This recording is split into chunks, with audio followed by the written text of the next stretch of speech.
abasajja bo bazze wano ne batwala wirubaalo ne batwala batutte biki ebirala ebitiyo enkumbi obupipa bwaffe batutte ebintu byaffe ne baŋŋamba kanso aba kanso mwe mututte ebintu byaffe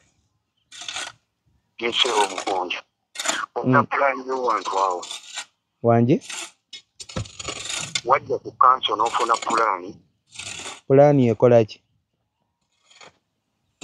ekukkiriza okuzimba awo ate ani yampa pulaani ey'okugulawo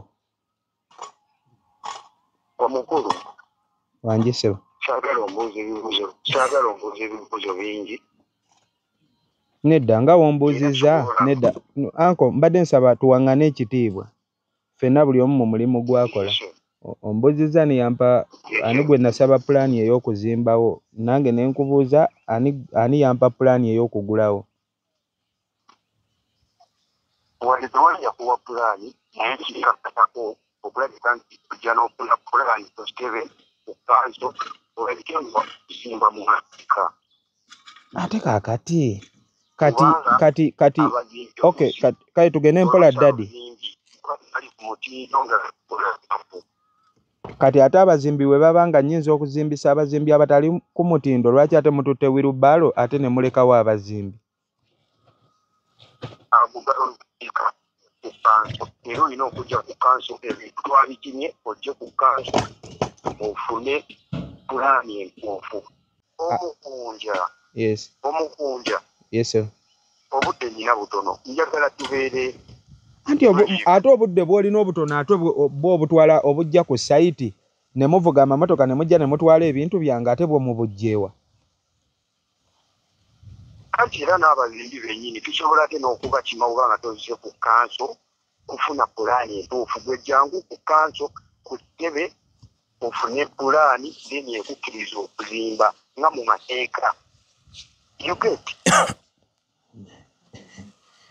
lwaki ekyo kale si yekyasoose ne twogera mu buntu ng'abantu kubeera mwakubira nabagamba ngenda kujjayo lwaki tewalinzeeko ate ngera nadde nja kujja mbatuukirire anti olwati abazimbi bo babadde bagenda mu maaso anti bo balina okugenda mu maaso n'okuzimba kuba bo tebalina musango ate era simanyi kaakati papa kankubuuzeeyo akantu kamu kyogamba amaanyi ge mutaddemu okuvuga emmotoka nnya ne mujja mukwate ebintu ebiri ku sayiti kyogamba emma mukwatisa amateeka nga mwagala eggwanga litebenkere lwaki amaanyi ago tegakozesebwa maybe ne galwanyisa oba ababbi abali mu kitundu nze azimba kale ne gandeka oli mu kwogera omukulu njagala tukwasaganye era nange kyensinga okwagala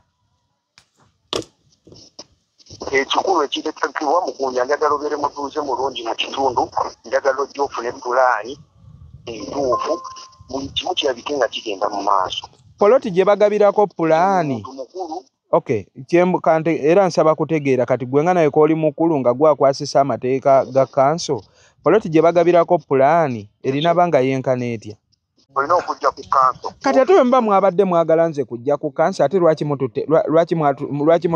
mwatutte wirubaalo bitiiyo ate byo mwatutte byaki nga mwagala nze tewajjidde mu budde tewali olina sooka okukola tekiwakyendezaayo omukulu nkuwulira papa njagala ompulirize nkuwulira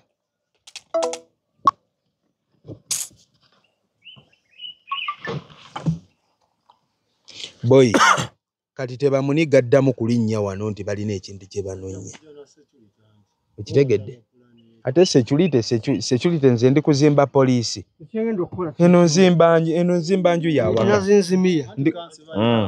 zinzimia eki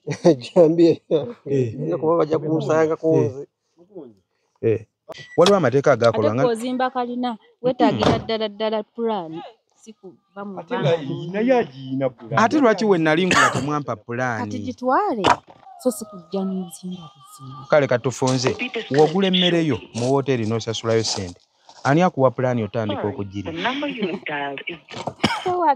kati ate mwe lwaki mwagala ku ttaka ku mansioni ku poloti yange mwe mumpe pulaani otandika obaako byenkolerako okuma security. Ekitegeeza wenzimba nga wenzimbye ennyumba yange nga temutegedde security ebe yonoonese. Oyinza okuzimba ekizimbe kino ne kikuba abantu. Bano abaana abaliwo abazimba ne kyogamba bayinginiya bano bebetuzimba. Ekitegeeza ebizimbe biri byonna ebigwa ne bitta abantu baba tebaleeta ba inginiya na bino byenda bibeera wakati mu kibuga Kampala. Nange ani abuzaabuza ani mu ggwanga lino? Ekizimbe ekyatta abantu wali e Kampala wakati. Kyogamba kyo tekyalina pulaani ya kanso. Kati olina okulaba Kyeya.